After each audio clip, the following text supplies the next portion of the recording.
Caríssimos irmãos e irmãs, o texto de Mateus que estudamos hoje está no capítulo 14, de 1 a 21, e vai nos trazer duas perícopes, uma delas a morte de João Batista e a outra a multiplicação dos pães. A morte de João Batista se dá por ocasião do aniversário do rei Herodes Antipas. E quem é esse rei Herodes Antipas? O rei Herodes Antipas é o filho de Herodes o Grande. Herodes o Grande era o rei que governava quando Jesus nasceu.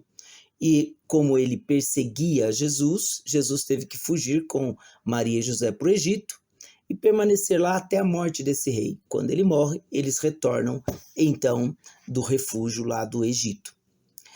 Mas Herodes Antipas, ele tinha também mais 4 irmãos: Aristóbulo, um outro Herodes chamado Filipe, Arquelau e também Filipe, chamado o Tetrarca.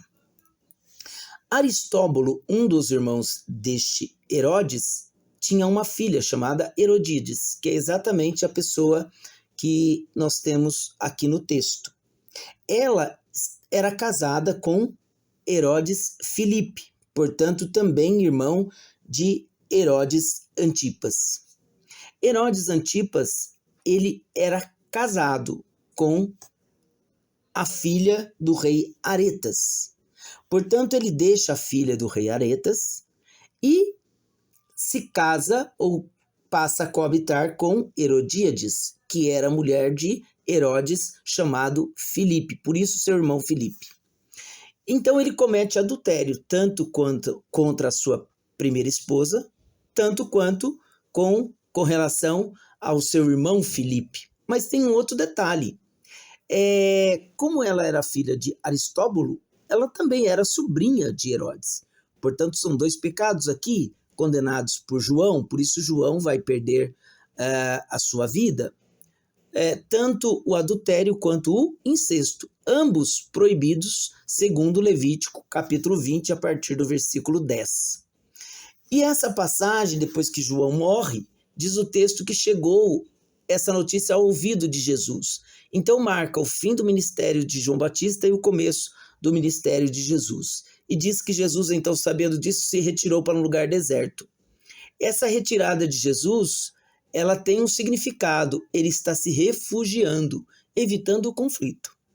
Mas também marca a abertura da nova narrativa para falar da multiplicação dos pães, que está diretamente ligada à história do povo de Israel no deserto, e que Jesus vai elevar ao nível de aliança, como vamos ver. Chegando lá, no lugar deserto, Jesus fica com compaixão deste povo e cura muitos doentes. O dia vai avançado, chega a tarde, e aí a multidão deveria ser dispensada. Mas o que acontece? Jesus pede para que os discípulos providenciem alimento.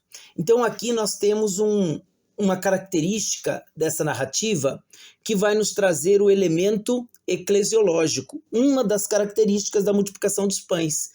Esse relato tem a ver com a igreja, com a comunidade. Jesus então diz: olha, vocês dai-lhe vós mesmos de comer, ou seja, se comprometam com a necessidade do povo. E eles vão dizer: nós só temos 5 pães. Uma multiplicação dos pães já havia ocorrido, segundo 2 Reis 4, 42 a 44, onde Elias multiplica pães, mas ele pega 20 pães e sacia a fome, melhor dizendo, de 100 pessoas. Aqui Jesus pega 5 pães e sacia a fome de 5.000 pessoas, ou seja, é incomparável. Aqui então é a generosidade, é o poder de Jesus que não se compara com nada, porque ele é evidentemente Deus. Então aqui o dado cristológico também, não é? É ele que sacia todo mundo. E aí Jesus pede para que eles se sentem. Esse sentar-se significa também a mesma coisa que vai acontecer na Santa Ceia.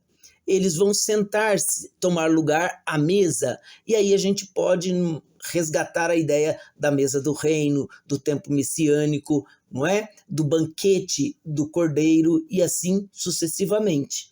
Eles se sentam na relva, mas o lugar não era deserto, o lugar era deserto, mas a relva aqui, além do que é na Galileia e, portanto, naquela região é mais florida, e aí nós estamos próximo à primavera também, então, obviamente, as plantas cresceriam naquela ocasião, mas aqui também nós resgatamos aquilo que diz o Salmo 23. Ele é o bom pastor, ele me conduz por prados verdejantes. E o profeta Isaías também dizia que o deserto iria florir quando chegasse o tempo messiânico. Então Jesus, nesse contexto, ele toma o pão em suas mãos e aí começa o gesto eucarístico. Então a multiplicação dos pães tem também elemento eucarístico, elemento cristológico e elemento eclesiológico.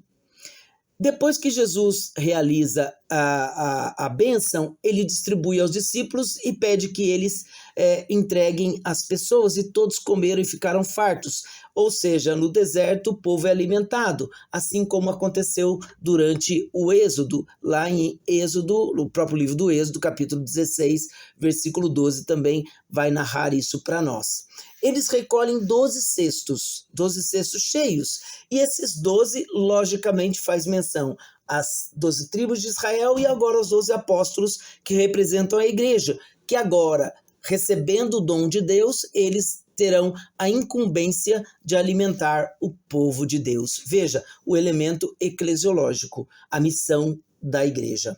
E por último, diz para nós que eram 5.000 homens, sem contar mulheres e crianças. E por que isso? Porque isso está dentro da narrativa ligada também ao recenseamento. No recenseamento, segundo o Êxodo 18, 25, só se contavam os homens. Por quê? Porque só os homens eram capazes de formar o exército de Israel. Portanto, não iam as mulheres e nem as crianças. Então, por isso que não se contava. Significa dizer que ali se está levantando um novo povo, um povo bem disposto para lutar em nome do reino de Deus. Não é? Então, esses são os contornos do que nós estudamos hoje. Desejamos a você um abençoado e frutífero estudo da Palavra de Deus.